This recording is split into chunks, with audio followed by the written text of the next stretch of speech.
Amigos, ¿cómo están? Bienvenidos a este tercer episodio de La Pelota Sigue Rodando, hoy con un invitadazo especial. Yo creo que no necesita introducción, pero para aquellos que no lo conocen, pues es nada más y nada menos que Roberto Gómez Junco. Roberto, ¿cómo estás? Muchísimas gracias por tomarte el tiempo de estar aquí en La Pelota Sigue Rodando.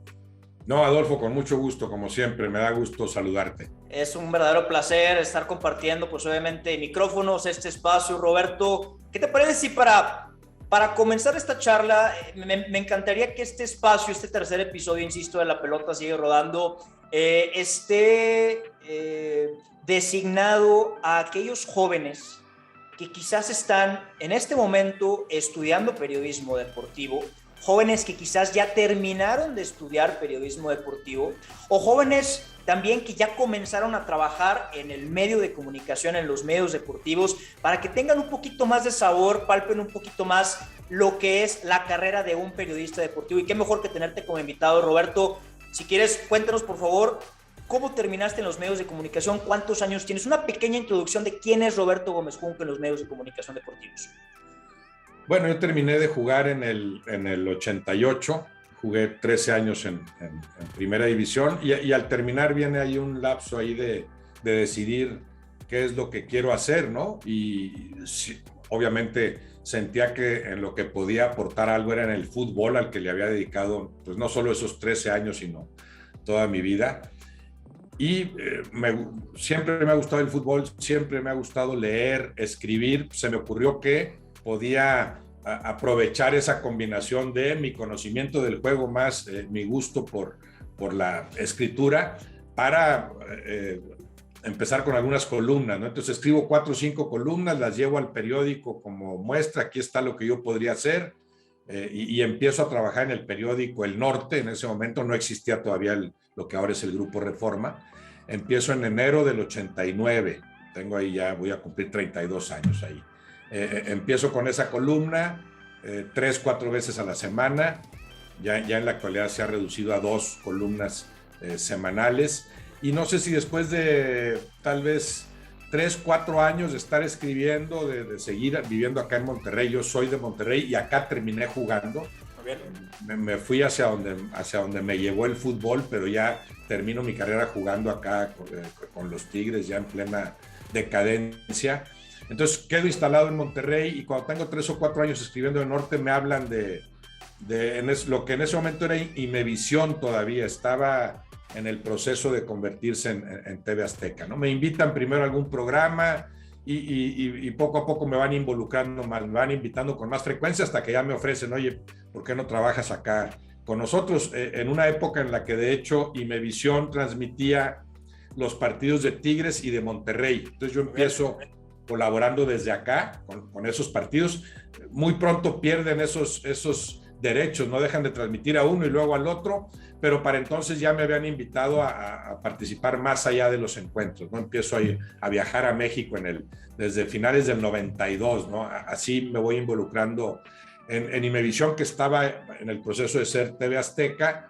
Ese proceso ya cristaliza por ahí del 94, yo creo que es la primera Copa del Mundo a la que voy como comentarista, ¿no? En el 94. Y después, bueno, fueron 11 años en TV Azteca con alguna interrupción. Claro. 3 años fuera de la televisión, luego empezar a colaborar en el radio, un grupo de Francisco Javier González, una barra que iba creciendo, ¿no? Y después en televisión regreso a Televisa 3 años después porque me invita Javier Alarcón. Ahí estoy en Televisa 5 años y de Televisa salgo cuando sentí que ya no era el espacio propicio, adecuado, y muy pronto llego a ESPN, en donde tengo 9 años y medio, casi 10 años. Entonces, totalizando toda esta experiencia que nos estás comentando, tanto escrita como pues obviamente en televisión, estamos hablando de que Roberto Gómez Junco tiene aproximadamente ¿qué? 40 años en los medios de comunicación. No, o sumé mal, porque los números no se me dan. No, enero de 89 empiezo en el periódico, te digo, voy a cumplir 32 años ahí. Ah, ok, ya ves, ok, perfecto. No, y esos 32 en televisión fueron 11 en TV Azteca, con algunas interrupciones, te digo, 5 en Televisa, serían 16, y los casi 10 que llevo acá son casi 26 en televisión. En la prensa escrita ininterrumpidamente ahí sí desde enero del 89, o sea, 31 años y medio. Y bueno, en mi caso yo he disfrutado y creo que se me ha dado ese privilegio de compaginar ambas cosas, la televisión con la prensa escrita. Claro. El lenguaje escrito es distinto al hablado, hay que saber ajustarlo. El escribir una columna te obliga a sintetizar y eso después lo puedes aplicar en tus comentarios en televisión, en donde te puedes extender más, puedes elaborar, pero también vas desarrollando, yo creo, esa capacidad de síntesis a la que te obliga una columna, ¿no? Tienes que restringirte a tal espacio y en este espacio, ¿cómo le haces para decir lo mejor posible lo que quieras decir, ¿no? Entonces, a mí se me ha dado, creo, bien esa, o he disfrutado por lo menos esa combinación que te obliga a ejercitarte de distintas formas, ¿no? Sí, Una sí. para cumplir con el lenguaje escrito y otra para cumplir con el lenguaje hablado. Sí, si bien es cierto que los tiempos en la televisión son de oro, ya sabemos lo Sí. apurado que de repente podemos llegar a estar, pues sí, y también es cierto que pues, en la columna pues te dicen, ¿sabes qué? Es un ejemplo, son 500 palabras y no te puedes pasar de ahí porque después no sale impreso, ¿no? Entonces, como tú bien lo comentas, se tiene que hacer una síntesis ahí importante. A ver, Roberto, yo te lo he comentado, te lo comenté desde día uno que te conocí, que tuvimos esa oportunidad de, pues, de ir a comer aquí en Monterrey, y te lo comenté viéndote los ojos, diciéndote que para mí tú eres uno de los mejores analistas, si no es que el mejor analista del fútbol mexicano en el país. Te lo comenté y lo sigo creyendo firmemente. Por eso también creo que has tenido estos 32 años de experiencia en la televisión y en la prensa escrita, como tú bien lo comentas. Pero me parece, o bueno, dame tu postura, por favor, tu punto de vista. Estos chavos, esta gente joven que se está preparando, que está estudiando, que está en una carrera universitaria, que muchos tienen maestría también, a lo largo de los años, ¿cómo has visto la postura por parte de las empresas? ¿Se inclinan más en contratar a exfutbolistas que tuvieron obviamente ese conocimiento dentro del terreno de juego, de experiencias de los técnicos, de sus compañeros, de asistir a Copas del Mundo, a torneos internacionales, o se inclinan más en contratar a gente preparada que tuvieron obviamente pues una carrera universitaria? ¿Cómo ves esa balanza? ¿La ves justa? ¿La ves injusta? Dime tu postura, por favor.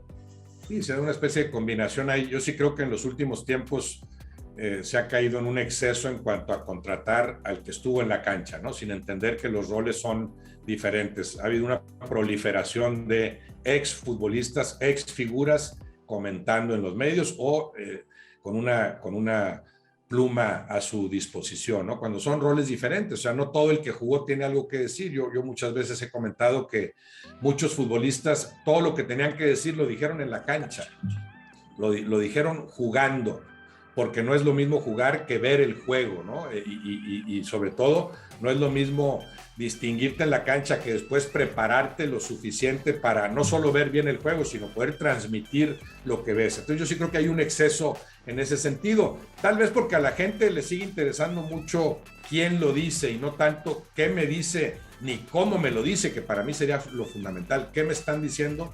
¿Cómo me lo están diciendo? Sigue fijándose mucho en quién lo dice. No sabe hablar, no te puede estructurar una frase, pero fue figura en su momento. Entonces sí creo que hay un exceso en ese sentido. Por otro lado, han proliferado los medios, se ha diversificado, ¿no? Se ha pulverizado. Yo empiezo en una época en que eran, hablando de televisión, Televisa y TV Azteca. Y TV Azteca empezaba a competirle a Televisa, que había acaparado durante mucho tiempo. Bueno, empieza a darse esa competencia. Para mí, en muchos sentidos, después se convierte en una especie de duopolio, o sea, van tomando el mismo camino, aunque siga existiendo esa competencia, pero también surgen otros medios, ¿no? La televisión cerrada, Fox, ESPN, las cadenas como Univisión, Telemundo, se va abriendo el panorama. Eso obliga también a contratar más gente. Entonces, por un lado se da esa proliferación de exfiguras que muchas veces no tienen mucho que decir y sin embargo ahí tienen su micrófono o su pluma, pero también veo una alentadora nueva generación de jóvenes muy bien preparados, que no solo que estudiaron comunicación. Esto de la comunicación, tú lo sabes muy bien, Adolfo, te haces mucho más periodista deportivo en la práctica que en la teoría, pero claro que sirve la teoría, haber estudiado, tener formalmente la preparación necesaria para después aplicarlo en la práctica, y es la práctica la que te va convirtiendo en verdadero periodista deportivo o aspirante a tal. Entonces sí veo esos jóvenes preparados, y también ya con respecto específicamente al fútbol, veo a chavos muy estudiosos del juego que están viendo el fútbol de México y de todo el mundo. También se ha dado esa diversificación. En mi época era el fútbol mexicano y de vez en cuando veías jugar al Real Madrid o al Barcelona, ¿no? Y ahora es el fútbol de México, el fútbol de las grandes ligas en Europa, el fútbol de la MLS. Hay mucho más oferta en ese sentido, y sí me llama la atención la capacidad de muchos chavos para estar tan empapados de lo que sucede en el fútbol, no solo de México, sino de todo el mundo. Entonces ahí está esa combinación. Después depende de cada medio qué tanta capacidad tiene para apreciar la calidad, que eso a mí me gustaría, ¿no? Que prevaleciera la calidad,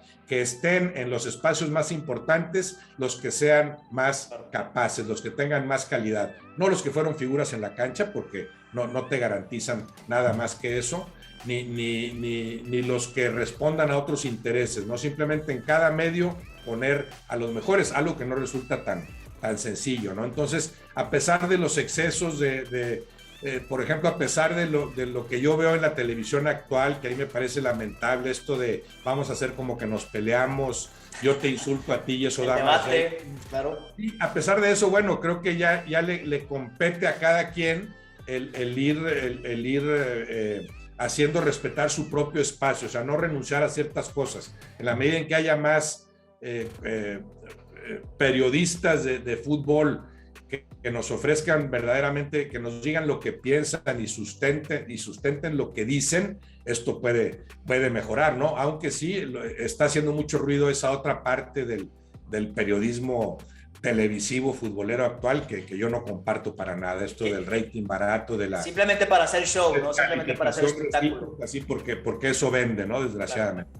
Claro, Roberto, y ahorita que comentabas lo de la diversificación de los deportes, cómo han ido creciendo, me parece que el boom, por ejemplo, de la Fórmula 1, la misma MLS, creo que ha ido acaparando mucho más miradas también por parte aquí de la gente de México, obviamente por la cercanía del fútbol internacional, el español, el inglés, el francés, obviamente con esta bomba de Lionel Messi en el Paris Saint-Germain. Y, por ejemplo, también por ahí la gente me pregunta, pues a mí que yo tengo, no sé, 5 o 6 años, nada comparado también con tu experiencia, pero me pregunto, ¿y a poco ves todos los partidos? Y la verdad, les digo, pues trato, ¿verdad?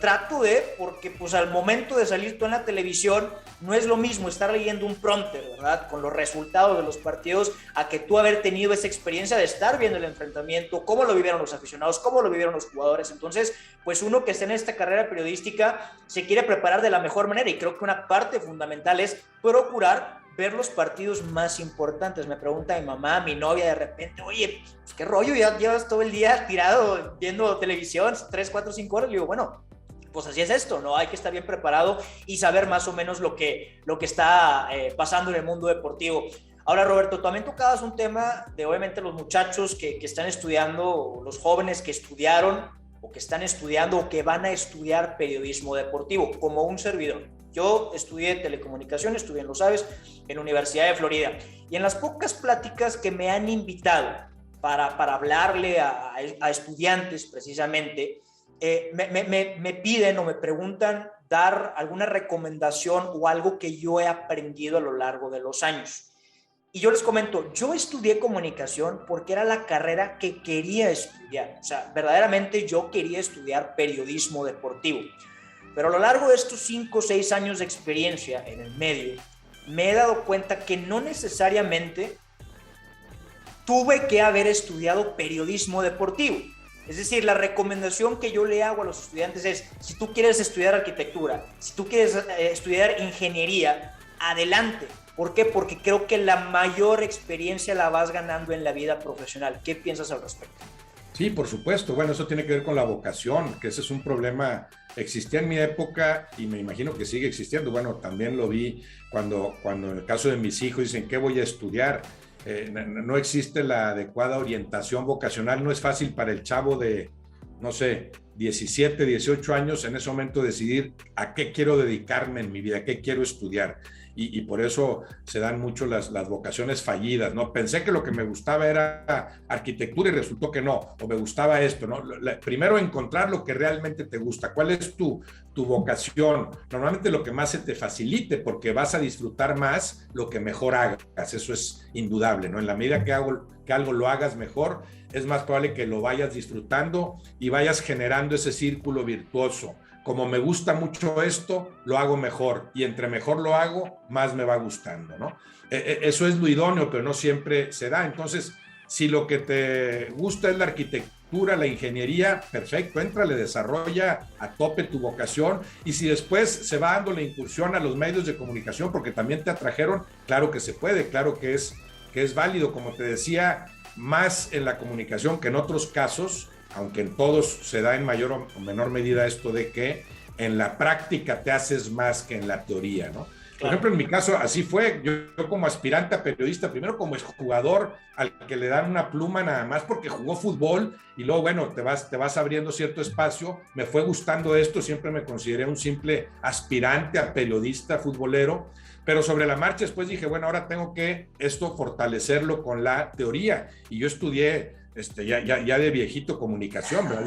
Yo me recibí de comunicación a los 44 años, ¿verdad? Porque yo había dejado inconclusas dos carreras por el fútbol, ¿no? La de ingeniería, que era mi pretensión original, psicología, carrera a la que asistía 3 clases nada más, cuando yo ya jugaba fútbol, fue para mí muy difícil compaginarlo, y ya retirado, ya en esto de la práctica del periodismo futbolero, lo fortalecí con la teoría estudiando comunicación. Claro, el camino idóneo me parece que sería el otro, ¿no? Primero en la teoría, me gusta la comunicación, me gusta el fútbol, bueno, primero entiende esto, la teoría, que es una base fundamental, y después éntrale a la práctica, y sobre esa práctica te vas haciendo periodista futbolero. Pero también es válido lo que tú mencionas, si lo que te gusta es otra cosa, dale a la arquitectura, dale al diseño, dale a la ingeniería, y si después se va dando esto en los medios, esa preparación claro que te va a servir. Cualquier carrera de esas te da una formación integral que después vas a aprovechar en lo que realices, ¿no? Ahora, Roberto, ¿qué tan sacrificado? Porque, insisto, espero que este espacio lo voy a compartir en mis redes sociales. Creo que hay gente joven que me sigue en mis redes sociales y que les pudiera llegar a interesar esto. Muchos piensan que el trabajo en la televisión es fama, muchísimo dinero, que a cualquier lado que tú vayas te van a voltear a ver y que te van a pedir fotografías, etcétera. Pero ya estando dentro del medio de comunicación deportivo, horas largas de trabajo, se trabajan los asuetos, el mismo 16 de septiembre, se trabaja Navidad, se trabaja Año Nuevo, los salarios quizás no son los más altos, o sea, tienes que tener una verdadera pasión. Entonces yo te pregunto, Roberto, ¿qué tan sacrificada es esta labor del periodismo deportivo?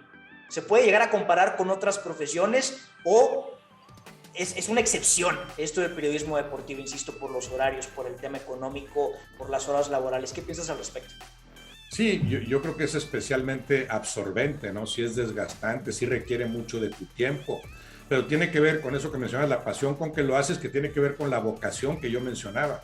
Si esto es lo que te gusta, pues vas a disfrutar esas largas horas de trabajo, ¿no? Aunque sí son desgastantes más que en otros ámbitos. No sé si, más que esto, obviamente yo siempre pienso en los doctores, ¿no? Eso es lo más desgastante, y para ser médico es en donde más vocación se requiere. Si no tienes la vocación de médico, simplemente no te vas a poder dedicar a eso, porque sí es algo que te quita todo el día y que te impide ser dueño de tus tiempos normalmente, ¿no? Entonces, en el caso del periodismo, más leve, pero también implica muchas horas de trabajo. En el caso de la prensa escrita, los que dicen tengo que estar hasta la 1 de la mañana, que es cuando ya sale todo lo que va al periódico, después de haber perseguido la información durante todo el día. Sí es desgastante, pero es apasionante también. Ahí tiene mucho que ver la vocación. El que no tiene esa vocación no dura en el periodismo deportivo. Y luego sí, hablando de la televisión, claro que te puede dar, te convierte en una persona más visible. Sí puede haber algo de fama con lo que eso implique o no, con lo que eso valga. Yo siempre trato de establecer muy clara la diferencia entre la fama y el prestigio. Para mí es mucho más importante el prestigio, o sea, que tú puedas defender siempre lo que dices, que puedas avalarlo, que no te avergüences nunca de lo que digas, porque sabes que lo dijiste lo mejor posible, que te preparaste a tope para hacer tu trabajo lo mejor posible. Y eso creo que, aunque muy despacio, te va dando cierto prestigio. Lo de la fama, que te reconozcan o no, que te pidan el autógrafo o no, me parece que es lo de menos, ¿no? Puede ser una consecuencia de, como el jugador, el que pretende jugar fútbol, claro que después disfruta con la fama, ¿no? Pero lo que quería era jugar fútbol, su vocación es tanta que lo que quiere es estar en la cancha y después sí, por añadidura, se da el reconocimiento o no de la gente. Ahora, me parece también que en esto del periodismo deportivo, en la conducción deportiva, así como en un equipo de fútbol, puede llegar a haber un vestidor lleno de egos, lleno de personalidades fuertes. Tú has trabajado has compartido espacios, has compartido micrófonos con José Ramón Fernández, has compartido micrófonos con David Faitelson y también de mi experiencia te puedo llegar a decir que el espacio en la televisión, trabajar en un medio de comunicación, de repente hay mucha envidia, hay celos, hay malas vibras. ¿Te ha tocado, nos pudieras dar un ejemplo de lo que verdaderamente uno tiene que estar enfocado en lo suyo? Porque si te dejas llevar por aquellos comentarios negativos, que siempre va a haber, Roberto, siempre va a haber, así como también puede haber positivos, siempre va a haber negativos. Nunca vas a tener a la gente feliz. Es lo que yo pienso desde mi punto de vista, ¿no? Tú tienes que seguir derecho, no importa lo que escuchas ni lo que te digan. Entonces, me parece que esto de la envidia, de las actitudes que se pueden llegar a tomar los medios de comunicación, ¿has vivido algo similar? ¿Que nos pudieras dar un ejemplo? Tal vez se dé, claro, porque eso de convertirte en una persona más visible, pues trae sus privilegios, pero también sus costos, ¿no? La lucha por espacios tan importantes, ¿no? Entonces sí puede haber esas envidias que tú mencionas, esos a veces golpes bajos. En mi caso yo te diría que lo veo más como sucediendo alrededor, porque tal vez tenga que ver con que yo desde el principio dije, a mí no me interesa ser más famoso que nadie, a mí no me interesa competir con nadie, yo simplemente conmigo mismo lo que trato es de hacer las cosas cada vez mejor, de hacerlas lo mejor posible, y creo que eso me fue permitiendo como que ir construyendo mi propio espacio y haciendo que se respetara, ¿no? Con roces inevitables a veces, pero siempre yo pensando este espacio lo vas a respetar, ¿no? Entonces, mientras tú no te metas conmigo no hay problema, si te metes, bueno, sí voy a hacer que se respete ese espacio. Entonces, creo que son decisiones que cada quien va tomando, pero que es un medio difícil, sí, claro, porque son espacios tan codiciados, espacios que ocupan 20 en los que quisieran estar 2,000 o que ocupan 50 en los que quisieran estar 50,000, ¿no? Entonces, sí, lo importante es que se entienda que ese espacio te lo vas ganando cotidianamente, o sea, no es decir, ya llegué aquí y soy lo máximo, ¿no? Como sucede con los futbolistas, yo ahí veo una diferencia todavía en cuanto a cultura deportiva, por ejemplo, con el futbolista mexicano que gana un título y siente que ya lo logró todo, esta de la famosa campeonitis, ¿no? El término que se acuñó ahí, pero tiene mucho de sentido porque sucede una y otra vez en el fútbol mexicano que el equipo campeón ya ganamos. Ya la próxima temporada no claro, nada, y ves las grandes ligas, ya no digamos a los grandes jugadores, que dices, este es el mejor jugador en el mundo, ves a Lionel Messi y dices, no, pero en cada partido él asume la responsabilidad de jugar como el mejor futbolista del mundo, en cada partido, en cada balón que recibe, ¿no? No es, ya tuve una gran campaña, me dieron el Balón de Oro y me dedico a descansar, como tampoco lo hace Cristiano Ronaldo, ¿no? Los ves en cada momento peleando por su espacio, y en mayor o menor medida lo ves en los otros grandes futbolistas y en los grandes equipos, esa consistencia en el juego. Bueno, eso porque con muchas otras cosas, con muchos otros valores que yo siento que fortalecí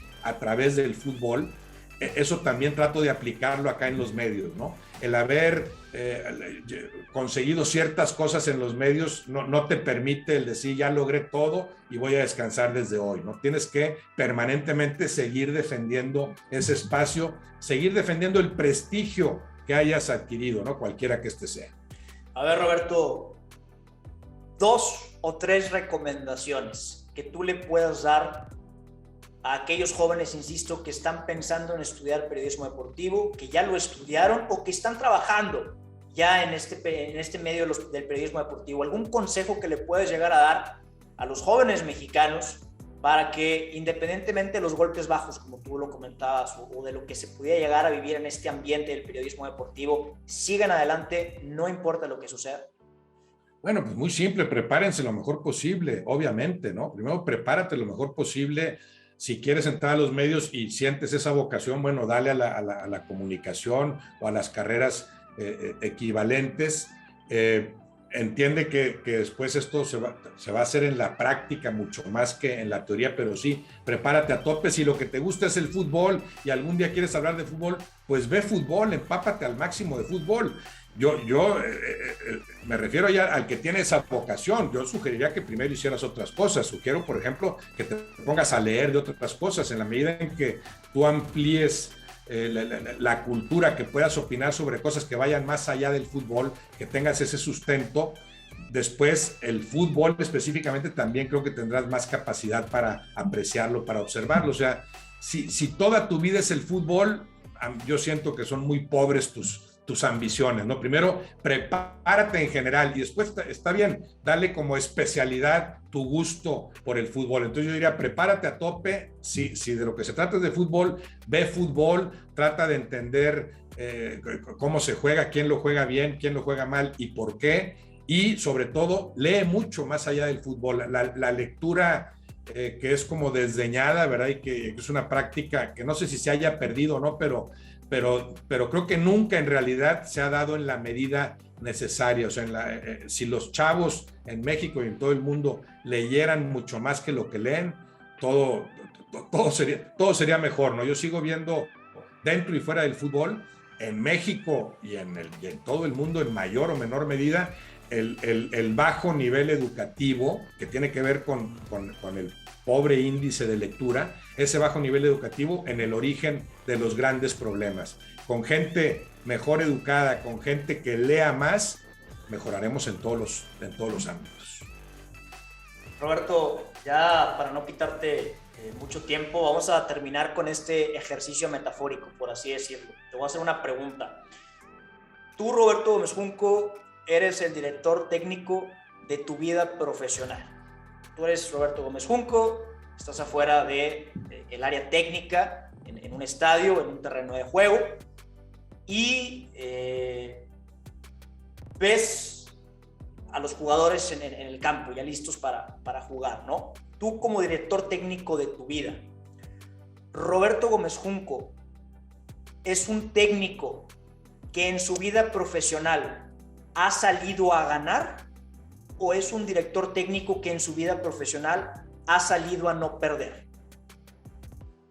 No, obviamente a ganar. No sé si alguien a esta pregunta te conteste, no, pues a no perder. No, pues obviamente a ganar, todos te lo van a decir, pero no. En mi caso sí. Es que mira, Roberto, te voy a hacer un pequeño paréntesis. Tú pudieras decir muy sencillo, ¿no? Pues algo a ganar.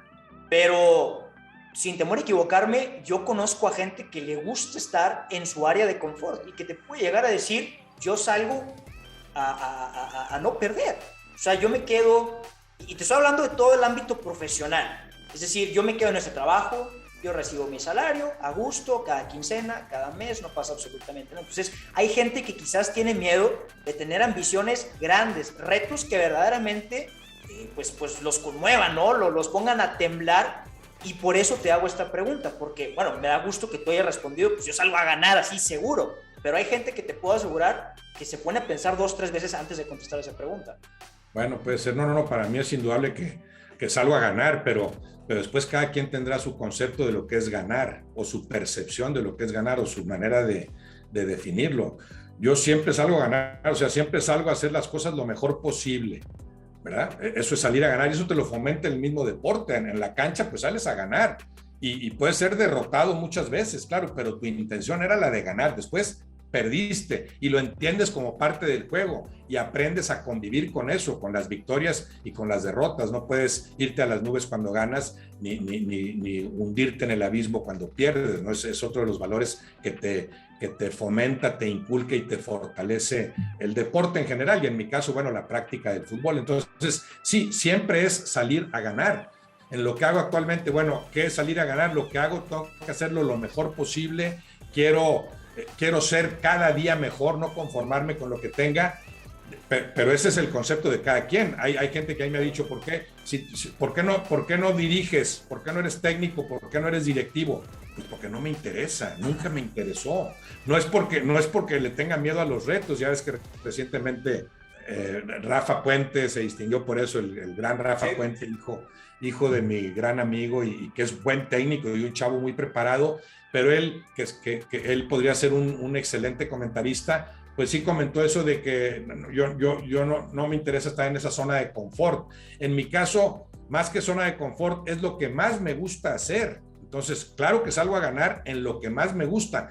¿Por qué voy a asumir el reto de ser dirigente de un equipo o estudiar para director técnico en su momento si no es algo que me guste, no es algo que me apasiona esto que hago? Como es válido también lo que decía Rafa Puente, que lo que te apasione sea dirigir en la cancha, perfecto. Lo que te apasione, lo que sientes que mejor haces, hazlo a tope, hazlo lo mejor posible y eso es salir a ganar. Yo sigo haciendo lo que más me gusta, no me interesa asumir otros retos para demostrarle nada a nadie. Hago lo que más me gusta y el salir a ganar, ¿qué implica? El tratar de hacer eso cada vez mejor, o sea, cada día sentir que fui mejor. Después, claro, habrá un límite, hasta el momento que dices, no, pues que ya por más que quieras, ya no puedes ser mejor porque se te vinieron los años encima, envejecer, perfecto, ya vendrá esa decisión en algunos años, decir, bueno, ya estoy completamente obsoleto y démosle cabida plena a esta nueva generación, que te digo, plagada de gente bien preparada. Que la pelota siga rodando, estimado Roberto. ¿Dónde te puede encontrar la gente en tus redes sociales? Donde más participo es en Twitter, que bueno, también esto de las redes sociales es un tema aparte, ¿no? Pero a mí me ha servido también, claro, es una maravillosa retroalimentación, pero te sirve también para ver el nivel en general, el nivel que te mueves. Entonces yo sí he tomado cierta distancia en las redes, porque a mí me encanta la polémica y me encanta la discrepancia mientras sea respetuosa, ¿no? Si de salida me insultas, pues ya no se consiguió nada. Y me considero también privilegiado en ese sentido. Hay colegas a los que les va mucho peor. O sea, yo recibo un mensaje negativo por cada 20 que son positivos, pero aún así digo, negativo, ¿por qué? O sea, no tienes que coincidir conmigo. Lo que sí tienes que hacer es respetarme. Ser respetuoso, ¿no? Porque claro, ¿cómo hay gente la verdad es que no entiendo cómo hay gente que no tiene nada que hacer o simplemente te menta la madre por mentarte la madre y punto. Si tú me das un comentario negativo, entonces dime, ok, lo acepto con mucho gusto, entiendo que no soy perfecto, pero dime cómo puedo mejorar. Nada más me digas, eres un imbécil, punto, ¿verdad? Sí, se puede discrepar con respeto. Entonces, ese espacio en las redes del que puede no coincidir contigo, pero hacerlo respetuosamente. Eso te obliga a tomar más distancia, ¿no? Yo al principio, porque me parece una vía maravillosa, la del Twitter, sobre todo, que es la que más usé, la que más utilicé. Claro que es importante esa retroalimentación, entender cómo ve la gente el juego y eso te ayuda a mejorar en lo que haces. Pero cuando veo que está tan contaminada esa retroalimentación, bueno, fui tomando distancia. Eso para decirte que no soy tan participativo en las redes, en lo que más participo es en Twitter, pero ahí estoy, en Twitter, R. Gómez Junco, estoy en Facebook, en Instagram lo uso menos, pero sí, las redes en general, bueno, tengo ahora mi propio canal de YouTube, en donde sí estoy intentando así meterle más, ¿no? O sea, alimentarlo más para que quede ahí una especie también de legado con lo que pudiera o no valer como tal, ¿no? Entonces, en general, sí, ahí estoy en todas las redes. Roberto, como siempre, muchísimas gracias por tomarte el tiempo de compartir este espacio y estoy seguro que tus palabras, tu mensaje, tu sabiduría, la información que nos has otorgado le va a servir a muchos jóvenes, verdaderamente de corazón espero eso, y nuevamente de todo corazón agradezco por haberte tomado el tiempo de compartir este espacio con un servidor. No, con mucho gusto, Adolfo. Te mando un abrazo y a toda la gente que te ve, que te sigue también, un afectuoso saludo. Que la pelota siga rodando, mi Robert. Un fuerte abrazo, muchas gracias. Me parece bien. Igualmente un abrazo. Güey, ánimo.